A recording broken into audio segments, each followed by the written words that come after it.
नमस्कार दोस्तों, सरफा सीरीज में आपका स्वागत है। तो आज हम फिर आप लोग के लिए टीचिंग एप्टीट्यूड यानी शिक्षण अधिगम का धमाकेदार रिवीजन क्लास लेकर आ गए हैं। और इसमें जितने भी क्वेश्चन सेट किए गए हैं आपके एग्जाम के पॉइंट ऑफ व्यू से सभी क्वेश्चन इंपॉर्टेंट है। तो चलिए इस क्लास की शुरुआत करने से पहले बता दें, जो लोग भी हमारे चैनल पर नए हैं आप हमारे चैनल को सब्सक्राइब कर लीजिए और घंटे के बटन को दबा दीजिए। तो चलिए इस क्लास की शुरुआत करते हैं। तो पहला क्वेश्चन है कि कक्षा में शांत वातावरण तभी रह सकता है जब, तो ऑप्शन में कठोर अनुशासन हो, अध्यापक और छात्रों में सहयोग हो, केवल छात्रों का सहयोग हो, मनोरंजक कहानियां सुनाई जाए। तो देखिए कक्षा कक्ष में जो है शांत वातावरण तभी रह सकता है जब आपको अध्यापक और छात्रों में सहयोग हो, यानी कक्षा कक्ष में जरूरी है कि छात्र और अध्यापक का सोच मिलना चाहिए। और देखिए कक्षा कक्ष में जो है शिक्षक और छात्र का व्यवहार कैसा होना चाहिए, तो मित्रवत होना चाहिए। और आगे आपको बता दें कि कक्षा कक्ष में जो है अनुशासन बनाए रखना किसका कर्तव्य है, तो शिक्षक का कर्तव्य है। और आपको बता दें कि शिक्षक को जो है विद्यालय की आत्मा कहा जाता है। अब चलिए अगला क्वेश्चन देखते हैं। अगला क्वेश्चन है कि विद्यालय में छात्रों के भागने का कारण है, तो ऑप्शन में रुचिकर कक्षा शिक्षण ना होना, छात्रों की शिक्षा में रुचि ना होना, छात्रों को दंड देना, इनमें से कोई नहीं। तो देखिए विद्यालय में जो है छात्रों के भागने का कारण क्या होता है, तो रुचिकर कक्षा शिक्षण ना होना। मान लीजिए आप एक शिक्षक है विद्यालय में, ठीक है, मगर आप अपने कक्षा में जो है सही से पढ़ा नहीं पाते हैं या आपका शिक्षण कौशल सही नहीं है। इस स्थिति में क्या होगा कि कक्षा कक्ष के बच्चों का जो है आपके शिक्षण के प्रति जो रुचि नहीं रहेगा, वो हमेशा विद्यालय छोड़ेगा। तो इसलिए जरूरी है कि कक्षा कक्ष में बेहतर जो है शिक्षण कौशल के लिए या बेहतर बच्चों को लगाव के लिए कि आपको जो विषय वस्तु का अच्छा ज्ञान होना चाहिए, आप एक अच्छा वक्ता हो जिससे बच्चा आपके पढ़ाई में रुचि ले, ठीक ना। अब चलिए अगला क्वेश्चन देखते हैं। अगला क्वेश्चन है कि बच्चों का शारीरिक विकास कब तक चलता रहता है, तो ऑप्शन में जीवन भर, बाल्यावस्था तक, किशोरावस्था तक, एक निश्चित समय तक। तो देखिए बच्चों का जो है शारीरिक विकास एक निश्चित समय तक चलता रहता है। मान लीजिए कोई बच्चा है या हम लोग हैं, तो हम लोग का शारीरिक विकास जैसे हाथ का बढ़ना, पैर का बढ़ना या नाक का बढ़ना, कपार का बढ़ना या मेरा हाइट बढ़ना, ठीक है, तो यह सब एक निश्चित समय तक होता है। इसीलिए कहा जाता है कि देखिए वृद्धि जो है कब तक होता है, एक निश्चित समय तक होता है, और विकास जीवन भर चलता रहता है। मगर यहाँ शारीरिक विकास जो है वृद्धि से ही संबंधित होता है। अब चलिए अगला क्वेश्चन देखते हैं। अगला क्वेश्चन है कि किस शिक्षण विधि में कक्षा कक्ष के दोषों को दूर किया जाता है, तो ऑप्शन में आगमन विधि, निगमन विधि, प्रदर्शन विधि, डाल्टन विधि। तो देखिए किस शिक्षण विधि में जो है कक्षा कक्ष के दोषों को दूर किया जाता है, तो आपको बता दें कि डाल्टन विधि में जो है कक्षा कक्ष के दोषों को दूर किया जाता है। अब सभी ऑप्शन को देख लेते हैं। तो देखिए आगमन विधि में जो है पहले उदाहरण दिया जाता है और बाद में नियम दिया जाता है। उसके बाद देखिए निगमन विधि में जो है पहले नियम और बाद में उदाहरण दिया जाता है। उसके बाद देखिए प्रदर्शन विधि में शिक्षक कैसे पढ़ाता है, तो प्रदर्शन विधि में आपको मान लीजिए ग्लोब लेके हो गया या कोई चित्र के माध्यम से सामने रख के, मान लीजिए अगर किसी नदी को पढ़ाना है या किसी पहाड़ को पढ़ाना है या मान लीजिए पृथ्वी के मानचित्र को पढ़ाना है, तो आप ग्लोब रख के अगर आसानी से पढ़ाइएगा तो बच्चा को जल्दी समझ में आएगा। तो इसीलिए कहा जाता है कि प्रदर्शन विधि में जो है बच्चा जल्दी सीखता है। अब चलिए अगला क्वेश्चन देखते हैं। और आप लोग को क्लास अच्छा लगता हो तो प्लीज़ वीडियो को लाइक कीजिए, हमें सपोर्ट कीजिए, अपने दोस्तों में शेयर कर दीजिए क्लास को। अब चलिए अगला क्वेश्चन देखते हैं। अगला क्वेश्चन है कि औपचारिक शिक्षा किनके लिए है, तो ऑप्शन में जो शिक्षा पूरी करने से पहले स्कूल छोड़ चुके हैं, उन बच्चों के लिए जो कहीं कोई काम करता है, उन बच्चों के लिए जो स्कूल नहीं आते हैं, इनमें से कोई नहीं। तो देखिए औपचारिक शिक्षा किनके लिए होता है, तो जो शिक्षा पूरी करने से पहले स्कूल छोड़ चुके हैं। यानी देखिएगा कभी कभी सरकारी विद्यालय में या हमारे समय में भी होता है कि जो बच्चा मान लीजिए दूसरा तीसरा तक पढ़ा, बाद में वो छोड़ दिया, बाहर कमाने के लिए चला गया, 6 साल 7 साल 8 साल बाहर कमाया, फिर उसका पढ़ने का मन हुआ, मगर उस समय वो देखा कि हमारे साथ जो भी बच्चे थे, मान लीजिए उस समय दूसरा में जो उसके साथ सहपाठी थे वो अभी 9th क्लास में है, तो इसीलिए सरकार ने क्या किया कि एक औपचारिक शिक्षा लाया। इसमें कहा गया कि मान लीजिए बच्चों के उम्र के अकॉर्डिंग, मान लीजिए जो बच्चा जो है छोटा में विद्यालय छोड़ दिया मगर अभी उम्र उसका 10 साल है, और उसके जो सहपाठी बच्चे जो 10 साल के बच्चे अगर अभी 9th में है या 7th क्लास में है, तो उसको आप 9th या 7th क्लास में एडमिशन दीजिए, ठीक ना। यही होता है औपचारिक शिक्षा। अब चलिए अगला क्वेश्चन देखते हैं। अगला क्वेश्चन है कि निम्न में कौन विद्यालय में भौतिक संसाधन है, तो ऑप्शन में शिक्षक, छात्र, सफाई कर्मी, श्यामपट। तो देखिए इनमें से विद्यालय में भौतिक संसाधन कौन हो जाएगा, तो श्यामपट हो जाएगा। आपको हम बताए हैं कई बार, क्योंकि देखिए विद्यालय में जो है भौतिक संसाधन और मानवीय संसाधन से एक क्वेश्चन आएगा ही, तो आप लोग इसे जरूर याद रखेंगे और आपसे जो है एक भी क्वेश्चन गलत नहीं होना चाहिए। तो देखिए भौतिक संसाधन हम उसे बताए हैं जो विद्यालय में निर्जीव प्राणी है, यानी निर्जीव प्राणी का मतलब हुआ कि निर्जीव चीज है, ठीक है। अब मान लीजिए विद्यालय भवन हो गया, खेल का मैदान हो गया, श्यामपट हो गया, फर्नीचर यानी बेंच हो गया, डेस्क हो गया, या मान लीजिए विद्यालय का डंडा हो गया, रजिस्टर हो गया, यह सभी आपको भौतिक संसाधन में आता है। उसके बाद जितने भी विद्यालय में जीवित प्राणी है, यानी शिक्षक हो गया, छात्र हो गया, सफाई कर्मचारी हो गया, यह आपको मानवीय संसाधन के अंतर्गत आता है, ठीक ना। अब आगे बढ़ने से पहले बता दिए कि हम जो है धमाकेदार ऑफर के साथ जो है बिहार बीएड एंट्रेंस अंतिम समय की तैयारी के लिए जो है स्पेशल नोट्स प्रोवाइड कर रहे हैं। यह नोट जो है हम पहले आपको 99 यानी 100 रुपये में दे रहे थे, मगर यह नोट्स अब जो है 49 कर दिए हैं, क्योंकि 2-4-5 स्टूडेंट ऐसे फ़ोन किए जो अभी जो है 100 रुपया देने में असमर्थ है। तो हम इसीलिए चाहे कि हम इतना रेट कर दें कि सभी बच्चे अभी भी ले सकते हैं। तो देखिए यह मेरा नंबर है 7050387142। आप इस नंबर पर मात्र 49 यानी 49 रुपया पेमेंट करके आप मेरा सभी नोट्स लीजिए, अपनी तैयारी को बेहतर बनाइए। और आप इस पे गूगल पे या फोन पे के माध्यम से आप पेमेंट करके स्क्रीनशॉट भेज दीजिएगा, हम आपको सभी नोट्स भेज देंगे। तो चलिए अब अगला क्वेश्चन देखते हैं। अगला क्वेश्चन है कि विद्यालय में भय और दंड का प्रभाव बच्चों को अनुशासनहीन बना सकता है, इससे आप कितने सहमत हैं? तो ऑप्शन में पूर्ण सहमत, आंशिक रूप से सहमत, पूर्ण असहमत, इनमें से कोई नहीं। तो देखिए विद्यालय में जो है भय और दंड का प्रभाव जो है बच्चे को अनुशासनहीन बना सकता है। इससे क्या होगा कि आप पूर्ण सहमत होना चाहिए। ये बात सही है कि आप एक शिक्षक है और हमेशा बच्चों को डांटिएगा या पीटिएगा, हमेशा डराइएगा, तो उससे क्या होगा कि आपके प्रति उसके मन में अनुशासनहीनता का भाव आ जाएगा। आप उसके लिए एक प्रभावशाली शिक्षक कभी नहीं बन पाएंगे, ठीक ना। अब चलिए अगला क्वेश्चन देखते हैं। अगला क्वेश्चन है कि श्यामपट कितनी ऊंचाई पर होना चाहिए? तो ऑप्शन में 1 फीट, 2 फीट, 3 फीट, 4 फीट। तो देखिए श्यामपट जो है कितनी ऊंचाई पर होना चाहिए, तो 4 फीट पर होना चाहिए।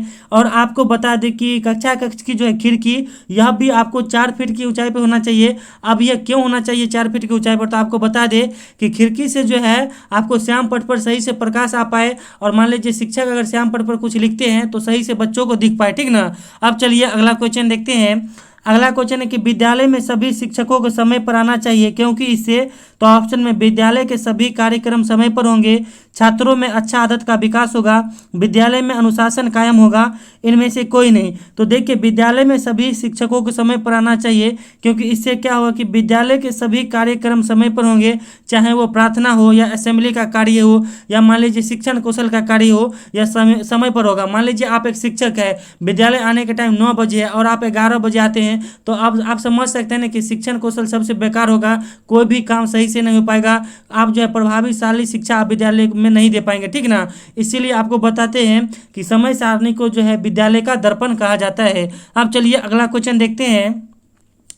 अगला क्वेश्चन है कि बच्चों को शैक्षणिक ज्ञान डॉट डॉट में मिलता है, यानी खाली स्थान वाला भरना है। तो ऑप्शन में परिवार, समाज, विद्यालय, इनमें से कोई नहीं। तो देखिए बच्चों को जो है शैक्षणिक ज्ञान कहाँ मिलता है, तो विद्यालय में मिलता है। यानी शैक्षणिक ज्ञान करने का मतलब हो गया कि किताबी ज्ञान हो गया आपको विद्यालय में मिलता है। उसके बाद देखिए नैतिक ज्ञान जो है बच्चों को परिवार में मिलता है, और सामाजिक ज्ञान कहाँ मिलता है, तो समाज में मिलता है। अब चलिए अगला क्वेश्चन देखते हैं। अगला क्वेश्चन है कि समावेशी शिक्षा का अर्थ क्या है? तो ऑप्शन में सभी को समान रूप से शिक्षा, वंचित वर्ग के बच्चों को शिक्षा, सामान्य वर्ग के बच्चों को शिक्षा, इनमें से कोई नहीं। तो देखिए समावेशी शिक्षा का अर्थ क्या होता है, तो सभी को जो है समान रूप से शिक्षा, चाहे वो गरीब का बच्चा हो, अमीर का बच्चा हो, वंचित वर्ग हो, यानी जो SC ST वर्ग हो, इन सभी को जो है समान रूप से शिक्षा मिलना चाहिए। यह आपको समावेशी शिक्षा का अर्थ होता है। अब चलिए अगला क्वेश्चन देखते हैं। अगला क्वेश्चन है कि एक शिक्षक का कार्य है, तो ऑप्शन में कक्षा कक्ष में पढ़ाना, छात्रों के शैक्षणिक समस्या को हल करना, विद्यालय समय पर आना, इनमें से सभी। तो देखिए एक शिक्षक का कार्य इनमें से सभी हो जाएगा, यानी जो है कक्षा कक्ष में पढ़ाना भी शिक्षक का कार्य है, और छात्रों को शैक्षणिक समस्या को, यानी जो है किताबी ज्ञान या कोई भी कक्षा कक्ष की समस्या है उसको आप सॉल्व करेंगे, तो यह एक शिक्षक का कार्य है। उसके बाद देखिए विद्यालय समय पर आना जो है शिक्षक का महत्वपूर्ण कार्य है, क्योंकि हम आपको बताए हैं कि समय सारणी को जो है विद्यालय का दर्पण कहा जाता है। अब चलिए अगला क्वेश्चन देखते हैं। अगला क्वेश्चन है कि एक आदर्श शिक्षक में कौन गुण होना चाहिए? तो ऑप्शन में समय का नियोजन, धर्मनिरपेक्ष, शिक्षा मनोविज्ञान का ज्ञान, इनमें से सभी। तो देखिए एक आदर्श शिक्षक में कौन गुण होना चाहिए? तो इनमें से सभी होना चाहिए, यानी समय का नियोजन भी हो, यानी समय पर आना चाहिए। उसके बाद धर्मनिरपेक्ष, धर्मनिरपेक्ष करने का मतलब हो गया कि सभी धर्म को समान महत्व दे, यानी सभी धर्म के बच्चे को समान तरीके से पढ़ाए, सभी को समान महत्व दे, यह नहीं कि भेदभाव करे। अब यह मुस्लिम धर्म का बच्चा है तो इसको कम शिक्षा दे, या हिंदू धर्म का बच्चा है तो उसे नहीं दे, या सिख धर्म का बच्चा है तो उसको ज़्यादा शिक्षा दे। तो ऐसा नहीं करना चाहिए। शिक्षक जो है धर्मनिरपेक्ष रहना चाहिए। उसके बाद देखिए शिक्षक को जो है शिक्षा मनोविज्ञान का ज्ञान भी होना चाहिए, ठीक ना, यानी एडुकेशन साइकोलॉजी का। अब चलिए अगला क्वेश्चन देखते हैं।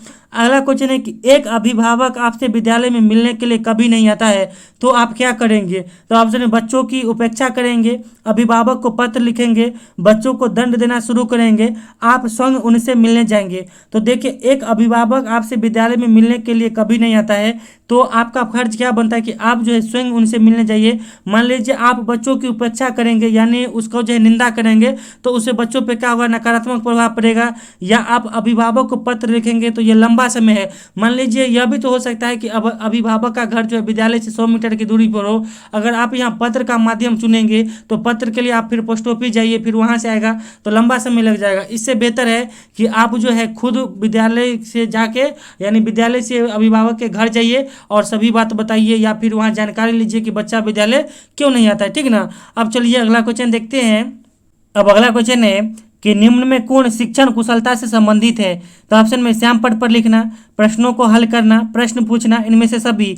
तो देखिए इनमें से जो है कौन शिक्षण कुशलता से संबंधित है? तो इनमें से सभी हो जाएगा। देखिए श्याम पट पर लिखना भी शिक्षण कुशलता से संबंधित है, प्रश्नों को हल करना भी शिक्षण कुशलता से संबंधित है, और प्रश्न पूछना भी शिक्षण कुशलता से संबंधित है। अब चलिए अगला क्वेश्चन देखते हैं। अगला क्वेश्चन है कि छात्रों के मनोबल पर प्रतिकूल प्रभाव पड़ता है। तो ऑप्शन में प्रोत्साहित करने से, अधिक स्नेह करने से, बच्चों के शैक्षणिक समस्या हल करने से, भेदभाव करने से। तो देखिए प्रतिकूल प्रभाव कब पड़ता है बच्चों पर? तो आप यदि बच्चों के साथ भेदभाव करेंगे, यानी प्रतिकूल प्रभाव क्या हो गया? ये निगेटिव प्रभाव होता है, और अनुकूल प्रभाव क्या होता है? पॉजिटिव प्रभाव होता है, ठीक है। तो देखिए प्रतिकूल प्रभाव क्या होता है? भेदभाव से। उसके बाद देखिए प्रोत्साहित करने से, या अधिक स्नेह करने से, या बच्चों के शैक्षणिक समस्या को हल करने से क्या होता है? तो बच्चों में अनुकूल प्रभाव पड़ता है, ठीक ना। अब चलिए अगला क्वेश्चन देखते हैं। अगला क्वेश्चन है कि निम्न में कौन गैर शैक्षणिक कर्मचारी है? तो ऑप्शन में लाइब्रेरियन, सफाई कर्मी, पर्यवेक्षक, इनमें से सभी। तो देखिए इनमें से जो है गैर शैक्षणिक कर्मचारी, यानी विद्यालय में एक होता है शैक्षणिक कर्मचारी और एक होता है गैर शैक्षणिक कर्मचारी। तो देखिए शैक्षणिक कर्मचारी में कौन सा आता है? तो विद्यालय की मैडम हो गया, शिक्षक हो गया, प्रधानाध्यापक हो गया, यह सभी आपको शैक्षणिक कर्मचारी है। उसके बाद देखिए यह देख लेते हैं, तो इसमें आपको लाइब्रेरियन हो गया, सफाई कर्मी हो गया, पर्यवेक्षक हो गया, यह सभी आपको गैर शैक्षणिक कार्य जो है कर्मचारी है, यानी इसका सही उत्तर क्या हो जाएगा? इनमें से सभी। तो देखिए जैसे लाइब्रेरियन आप जानते हैं कि ये लाइब्रेरी का ध्यान रखता है, या सफाई कर्मी जो विद्यालय में साफ सफाई का ध्यान रखता है, और पर्यवेक्षक का काम है कि जो विद्यालय के कार्यक्रम को अवलोकन करना। जैसे देखिए पर्यवेक्षक में कौन सा आता है? जैसे बीईओ यानी ब्लॉक एजुकेशन ऑफिसर, या डीईओ यानी डिस्ट्रिक्ट एजुकेशन ऑफिसर, या पंचायत के मुखिया जी होते हैं, उसको भी जो है विद्यालय को जांच परख करने का अधिकार होता है, ठीक है। तो यह सभी आपको पर्यवेक्षक होता है। अब चलिए अगला क्वेश्चन देखते हैं। अगला क्वेश्चन है कि एक अच्छे शिक्षक को होना चाहिए। तो ऑप्शन में विषय विशेषज्ञ, अच्छा वक्ता, बेहतर शिक्षण कौशल, इनमें से सभी।